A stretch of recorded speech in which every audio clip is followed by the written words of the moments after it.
Okay, my name is Georg Tamm. I'm 19 years old. I'm a first year. I am running on the colour purple, and our slogan will be BAM for Tamm, because my last name obviously is Tamm. Beautiful. So you said you're a first year student. Yep.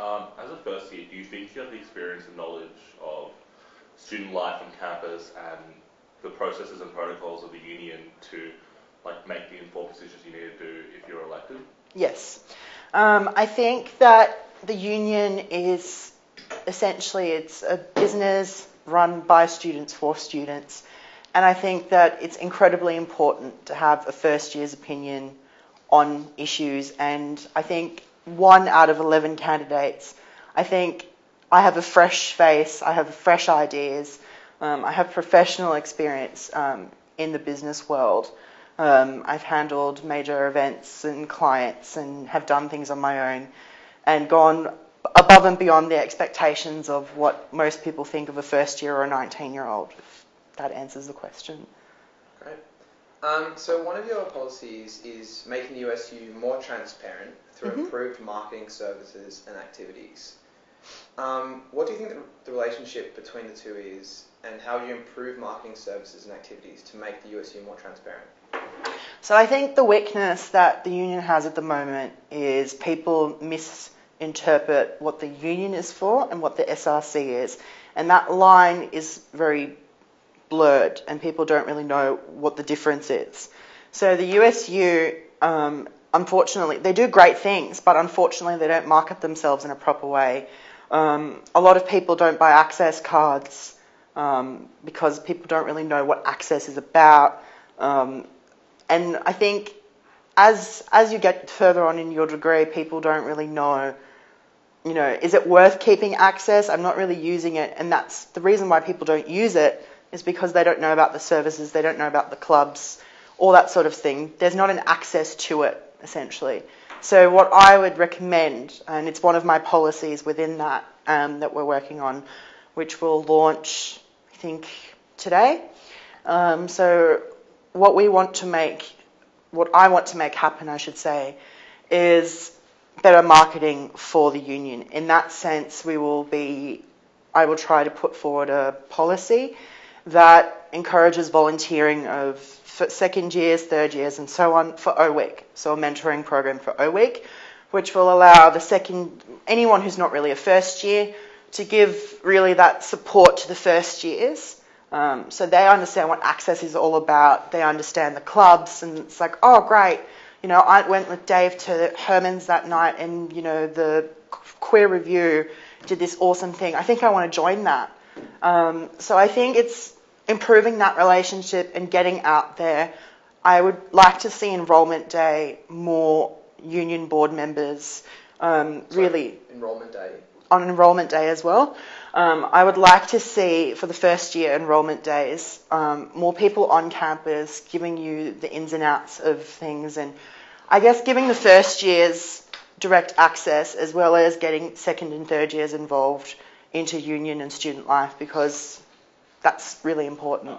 So as a first year, what drew you into the union board? Pardon? What drew you into the union? What made you buy an access if the marketing was so incredible? I bought the union card, the access card, because I have friends at the university, and I knew one person, which was Priyanka Ray, who also seconded me, and she was like, yeah, you need to get involved in clubs and societies, it's the best way to know people. And I didn't know anybody on campus in my year, and if I wouldn't have had clubs and societies or those O-Week things, if I wouldn't have gone to that with my mentor group that I had for my arts day, I probably wouldn't know anybody now, because there's not really a time in your day where you can meet up. It's awkward to just sit down with someone at Manning. You don't really talk in lectures, you don't really talk on a personal level in shoots, you don't have the chance to, and then you go home. There's no possible time. I might just ask, the USU does have quite a big and quite an influential marketing department as it is, and they do quite a lot of work in that area. Do you think that they need more money there and more resources? And if so, are you worried that might detract from the actual services it provides? I don't think that they need to spend more money. I think they need to use their money and the way that they market themselves more effectively. So giving people incentives to actually get involved with the union, like I said, with the O-Week policy, and just marketing themselves in a better way and making it really abundantly clear that the union is about supporting student life and the experience. So that perhaps maybe through more videos on YouTube. So, handing out flyers at the enrolment day is saying, look, this is the union, check it out, there's clubs, you get discounts if you get the access card, things like that. I think we need to start being on a personal trying to build a personal one-on-one basis with all the students, and that's what the union is lacking at the moment. It feels like, I've spoken to a lot of people on campus, they feel the union is a bit disconnected, they don't really know what it does, and we just need to improve that, I think. Historically, as Max said, the marketing department is quite a powerful part of the union, and historically a lot of former board directors and people outside the union have criticised the marketing department for being too powerful and often being disconnected from the board in terms of board directors. Have you heard about this? And if so, do you believe that increasing the power of the marketing department is a good idea? I think increasing the power of the marketing department, by power I mean allowing them to create one-on-one connections. But keeping in mind, I don't think that there should be a power imbalance. I think it should be a team effort. I don't think that the marketing department should be acting on its own. It should be acting with the board. And I think the board should personally take on part of the marketing responsibility and finding ways to connect to students and student life. You mentioned transparency, so I might ask you a kind of jointed question. The first is, do you think that PR and transparency are one and the same thing? And then secondly, maybe after you answer that, I might just ask what your opinion of in-camera meetings is and whether you think the board should ever hold, or how often or when it should hold in-camera meetings. So I think PR would definitely improve the situation that we're in currently now. Like I've stated previously, people feel disconnected. They don't understand the differences between the SRC and the USU. I definitely think that improved PR could definitely help because, it will allow students to differentiate and to get involved. In saying that, I think definitely PR would help, but there's other things that need to be done as well. Just in terms of transparency. Transparency. That was a word that you used. Yep. So it implies, showing people what's actually happening at the board, how decisions are made. Exactly. How does that relate to PR? So I think the transparency is important because people don't know what the union does. PR, if we market ourselves properly and we have an insight and make it actually available to students that they can attend the board meetings, because you are welcome to attend board meetings. Many people hear the word board directors and they feel, oh God, this is really high up. They're probably not concerned with an everyday student. So I think marketing that and making the union directly accessible to students is important, and PR is one of the strategies to achieve that. On the second question about in-camera meetings? In-camera meetings, I think that could be a good idea. That could be a good strategy. I wouldn't really know the dynamics of everything and the details, but it would be something I could consider. I think that perhaps the in-camera sort of environment would be good. In saying that, I think if there's confidential things, that the camera should be excluded from that, and if there's information means, filmed by a camera. Yeah, I think making that. Max was trying to mean as in camera, as in making the meeting closed from the public. Yeah. So you're saying, it sounds like you're saying there should be less of those meetings which are closed off just for the board, unless it's absolutely necessary. I think so. That's exactly what I mean. And the board is quite welcoming, and I don't think that there isn't really a huge issue with it. I think people just don't know the fact that you can attend a board meeting and you're more than welcome to. And I think ASTA has reiterated that in person many times and, in the ball a few times. So I think just getting that message out there is important. So what situations do you think the union board should go private? I think when it comes to confidential information.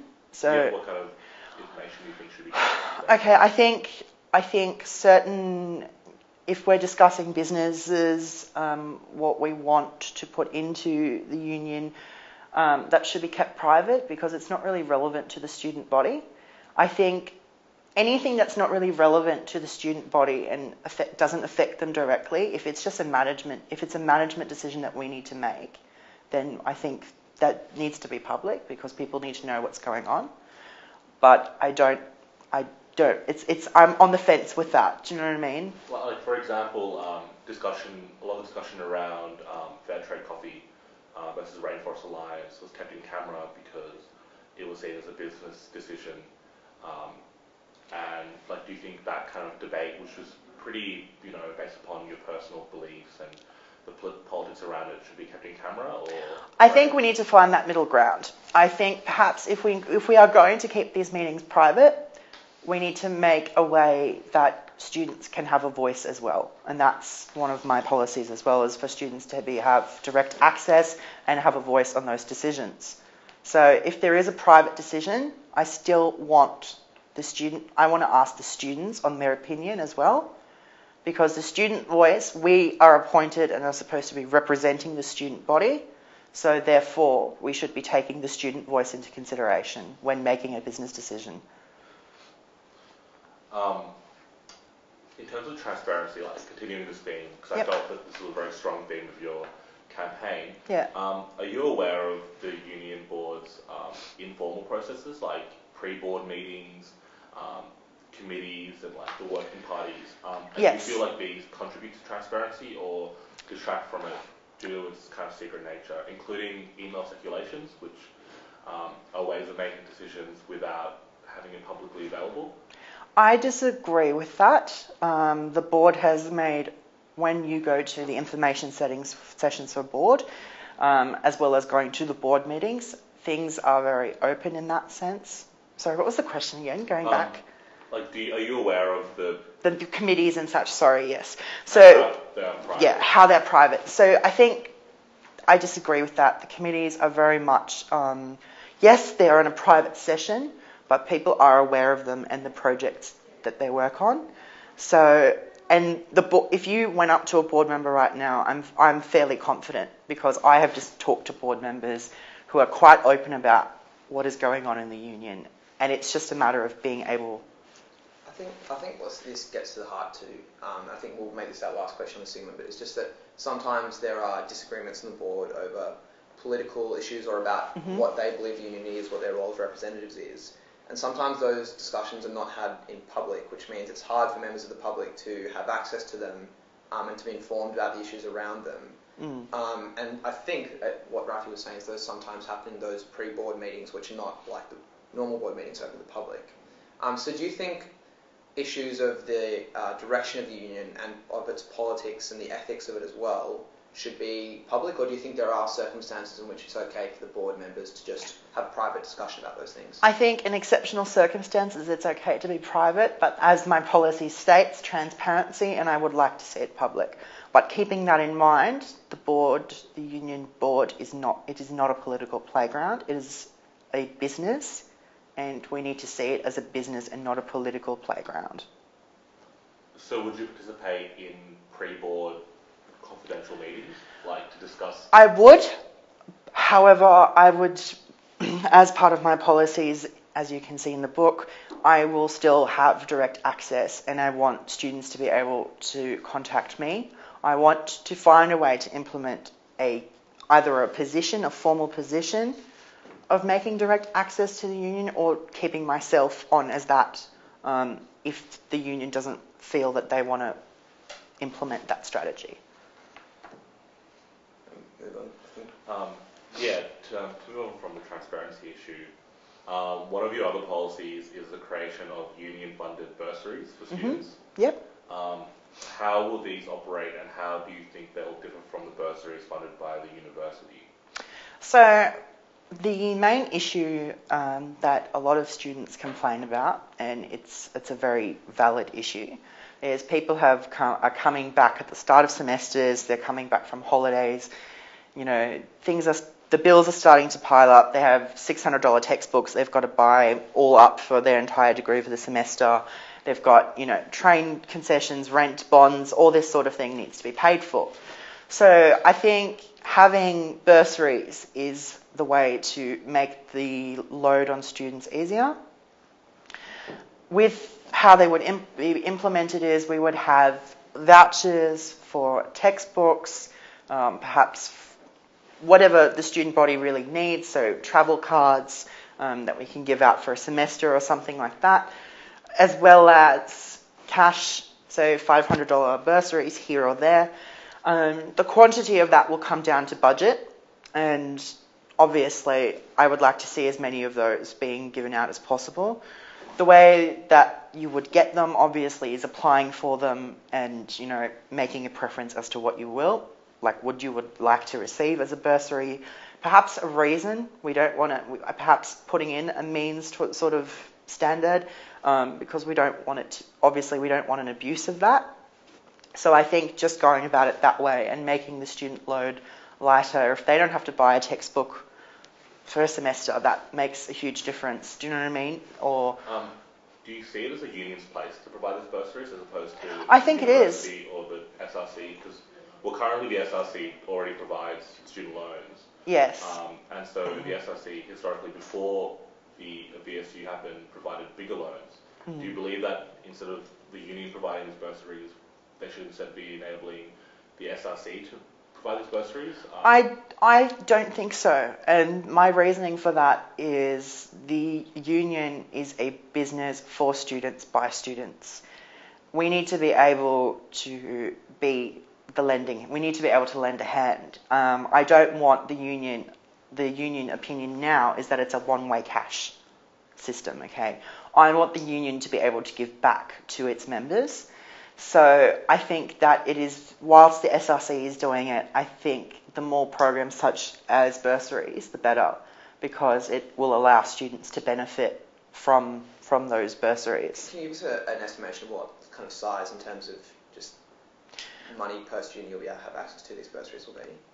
Look, that will come down to a budget decision, but I would like to see, numerous bursaries in different forms. So cash, like we said before, textbook vouchers, perhaps, getting the gift card vouchers for that, travel cards that are pre-purchased and we give those out. Things like that would be the way to go about it. And the quantity will really depend upon how much of the budget can be allocated to that. I would like to allocate as much as possible in a sustainable way that we can maintain the program for years to come. So basically you see the union as having a role in providing for student welfare as the SRC does now and as the university does? I think everybody, I think the union, both the SRC and the union have a duty to help out its students. So that's just my opinion of it. Well, during SSAF budget allocations, the university obviously allocates the budget percentage depending on what the organisation's role is. So if the university asks why does a union want to provide this and why should we not just give the SRC more money to provide bursaries, what would you say? And what do you think the role of the SRC is within student life? I think the union, with the current SSAF arrangement, we don't know what's going to happen with SSAF. We have an upcoming election and we need to plan accordingly to that. With SSAF, I think the allocation, the money has already been allocated to us. I'm not asking the university for more money. I'm asking for the budget, for budget reallocation and the way we can most effectively manage in a sustainable way those policies that I introduce. With SRC, I think the SRC is not as sort of uni-life based. I think they're there to protect students' rights. They're more of a protective barrier and to make sure that students are being treated fairly, all those sorts of things. Whereas union is more about life and having fun. And not that the SRC isn't about being fun. Of course, they have their own events and their own groups where you can get involved in and have fun. But I think the union is more focused on giving back to students in their student life, whether that be in the forms of more bars, more parties, whatever, where students can just relax after a long week, have a beer with friends or go to a party with friends. And what do you think the current failings are with the university bursary system? Like, why do you think the union has to kind of put itself out there if there isn't, like, do you think there is a failing with the university bursary system? I think the bursary system, the bursaries are quite, I think they're quite hard to get. You have to generally prove really extraordinary means. And I think that the difference with the union will be that it's going to target more students, and it's not necessarily only going to be, yes, their means will be a part of it, but I think just making it more accessible and having more people able to get it will make things easier. Because, I mean, the university's system of bursaries or loans is basically just kind of giving a reason and just saying what your general income is, which is like quite a acceptable way of, doing means testing. Do you think the union, if the union did it to try and make it more accessible, it would be, liable to getting rorted or, Look, you need to have policies in place to protect that, and those policies will be put into place. And the perfect example of that this year was the grants for the election. There will be a contract which will be enforced, and the union is really good about that to cover those from being abused. So I think that with the current system from the university, yes, they have bursaries, but I would like to see the bursaries in other forms, perhaps larger amounts as well, to be able to help out students when they need it. Okay, another one of your policies is to have a kind of split access program where someone could join either the CNS side of the union or just the food discounts. Yes. Which presumably would be a cheaper option. Considering access cards are one source of revenue for the USU at the moment, do you believe this would put USU at risk of losing a significant amount of revenue? I don't.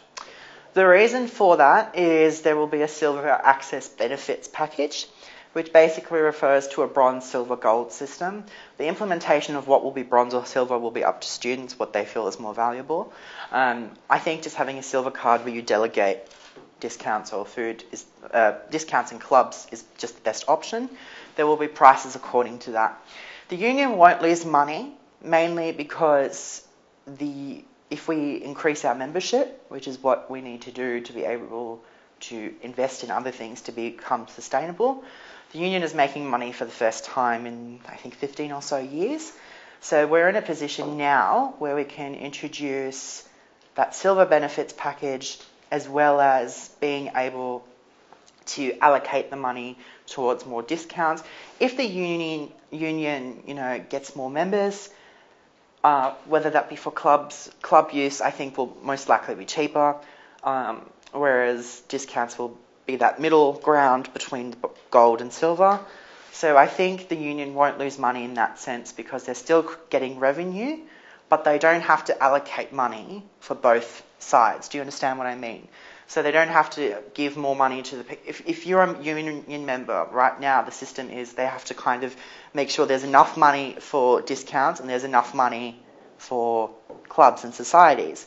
If you have more members who are interested in discounts, there's not really a need to allocate half of that funding to clubs when you have majority. So we can allocate the funds in accordance to that. I mean, what you're saying at the moment is essentially one side of the business is subsidising the other side of the business. Yes. But if that stopped happening, that may well mean that there'd be a lot less, for example, funding for clubs and societies. So, for example, those students who use more the club society side, they might all go and buy their CNS card, but there might not be enough funding coming from people who just want discounts. And that might mean their services, which the level they currently enjoy, have to be rolled back. Are you worried about that happening? That won't happen because the way the union works now is there's an allocation based on student demand.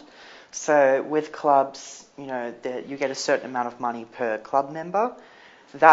If people aren't interested in clubs, why would we be wasting money on a club that's not really relevant to student life? We could be allocating it to a club that is relevant to them. Do you understand what I mean? So when the money will be allocated in accordance to that, and it's not going to affect the budget. It's not going to do it's not going to pull it. The union is in a sustainable state now. And if all the individuals who are interested in clubs are going to stay with clubs. If they have an interest in clubs, they're going to stay with them. They're not just going to say, oh, I just want discounts. I don't want to be a member of a club anymore. Do you know what I mean? So I think that it will balance itself out. Okay. Moving on, you're talking about budgeting and the finances, obviously. Well, if the coalition wins the Senate, as you brought up previously, it is quite likely that SSAF will be significantly reduced or just eliminated altogether. Do you think, how will this affect funding for your proposed policies, including the discount cards? Definitely. So the way we are running now, the union is making a profit for the first time in 15 years. We need to make sure that we are sustainable. And in order to get, the ultimate goal is to assume free access, but there's an $8 million hole in that budget. The way we fill that hole is through getting more membership, which means more revenue, which means we can invest that in a way which will produce long-term income to fill that hole of $8 million. Now, with SSAF, if that is abolished, again, we can allocate that money from more membership. If we have more membership, we have a stronger buying power. We're in a better position to be able to handle that problem when we get to that. But I mean, currently, in terms of membership, there's only so many members you can actually have. I think currently it's about $1 million of revenue from access. Yeah. And that's considering that the union has about a third of the student population as a member. Do you believe that just having more members is the only way to increase revenue? Or? The union isn't an exclusive organisation. There's no one will stop you, and the union has other ways of earning revenue. So we have investment, or I should say they have investments. They have investments. They have investments allocated already. So we are able now, we are in a position that they are making money. So we can allocate that money that we're making towards students as well as planning for the worst. Do you have a... I think I might then skip to, so what is your stance on compulsory student unionism and secondarily SSAF? Compulsory unionism, I don't think, if people aren't interested, why would we force them? There's no point in that. I think if you force someone to do it, it's going to make them enjoy it less. So I think the union is about fun, and we need to make the union membership happen ourselves. It is the union's job to assume that. So I don't think compulsory union membership is something that is really relevant. So you're opposed to SSAF, for example? I'm not opposed to SSAF at this stage. Whilst it is... What do you think the difference between SSAF and compulsory student unionism is? Look, I think, going back to the other question, I think with the way SSAF works right now is it allows the union to gain revenue so we can invest for the future. So that's the best way to make it work. With the compulsory union membership, it's not fair to students. We shouldn't make it compulsory if they're not interested. The reason why I agree with SSAF, on the other hand, is with SSAF we are able to improve the student experience, and people aren't being forced to be part of the student experience or are being forced to pay for a student experience they don't want. Well, they are forced to pay that SSAF fee. Yes, they are. However, if we can make the union better for them and make it something that's not as forced. Do you understand what I mean? It's giving them sort of a choice still. And do you believe that students should pay a fee at the beginning of every year that goes towards... Because under the previous CSU model, for example, students will still pay a fee at the beginning of the year, but that money would go directly to student organisations rather than being allocated by the university. Do you believe that's the best system than what we have currently?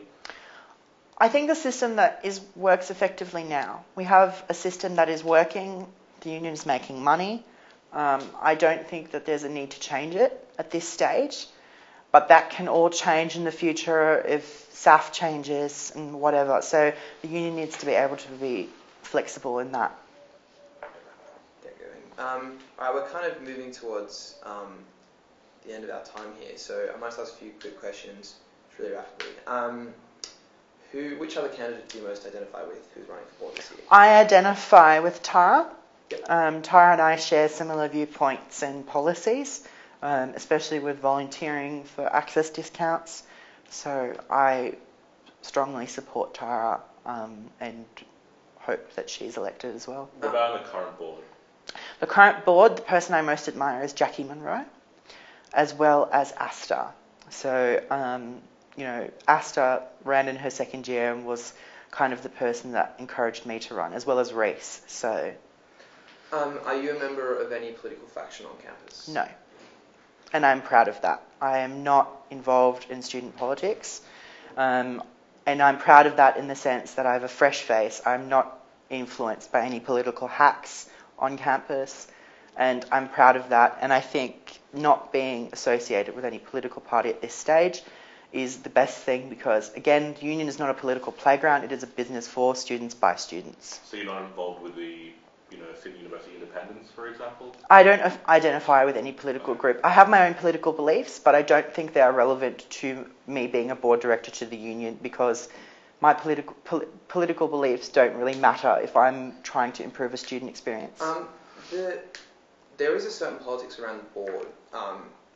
For instance, recently there was discussion on the board about whether they should support staff strike that was on. So obviously there are a lot of ideological and political questions that come into that. Do you think the board should do things like take a moral stance one way or the other with actions like that? So for instance, should it support a staff strike that it thinks is morally right, or do you think that the board should just never get involved in that kind of activity? Depending on the situation and depending on how extreme the situation is, I think from a PR perspective is you never get involved in something that could negatively affect you. What if it's the right thing to do? If it's the right thing to do, then definitely. If it is the right thing, then by all means, please support the strike. Moving on, going on from that to another political question, do you believe the USU should have overt political stances on issues like secret club and societies, like LifeChoices from last year? I beg your pardon, can you rephrase that? Do you believe that the union should have overt political stances on issues including like pro-choice and pro-life? I don't think it's relevant to the student experience. If people want to engage in that, then by all means, please do so. But I don't think it's not. Well, this is following on from last year when the union board had to vote on the affiliation of life choices, and the vote was split 6-5. Yep. So. I think the tape's finished. We might just ask a couple more questions, and I'll just record it on my phone, so we might have video for them. So those would be really quick. Who would you support for president of USU? From the current board? Well, if you were to be elected, you would have to vote for one of the current 5 junior board members. Look, I don't have a stance at this point. I think I'll have to. I think when the time arises, I need to see what they work like and talk to them. I think I need more time to make that decision at this stage. The votes happens in June or July. It happens not too long after. So you wouldn't be able to see really how they work. No, but I think I still need to have a formal sit down with them and get more information about them before I make a decision. Another question is, what is your view on affirmative action? Do you believe it works? Does it doesn't work? Should it be expanded? Should it be limited? Affirmative action, I believe in. It's definitely something necessary. You need to have diversity.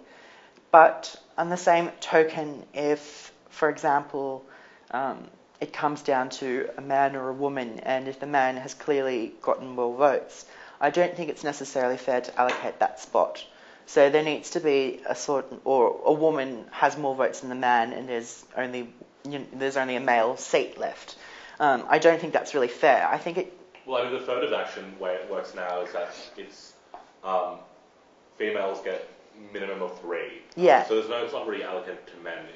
But you understand what I mean. Like as much as I agree with it. However, I think there need to be amendments to the situation, and if one candidate has just more support and that's what people want, then we need to give that as the union. I mean, that's not what Affirmative Action does, so that sounds like you wouldn't support. I do want to support it, yes. But do you believe that if, say, in a situation where the last spot, there are 2 females voted in, 3 men voted in, and the last spot the man has more votes than the woman, should the man get it or the woman get it? Well, it depends on how many women have already been allocated a seat. If there is a representation of women, then perhaps the man should get the seat. So then, in the current elections, in the alternate elections, there are 6 or 5 directors elected. In this one, there are 6, and those 3 must be women. Do you think then that there should be less affirmative action places given to women?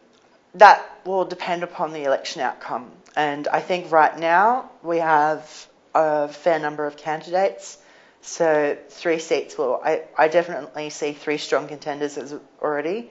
So I think for this election, I agree to have 3 women on the seats because it is important. Wouldn't rule it out. I mean, you'd have to make a call on it. I'd have to make a call on the outcome of the elections. You knew who was running on the general principle. Yeah. So you would be open to changing it, maybe, or I would be open to discussion about it and changing it, perhaps. But if there's no need to change it, then we obviously won't. Unless there's any more really quick questions. Sorry. Do you believe the union board should be involved, should only invest ethically, or do you believe that ethical investments is irrelevant to the union board? I think the union definitely needs to invest ethically. That's pretty short and sweet, I think.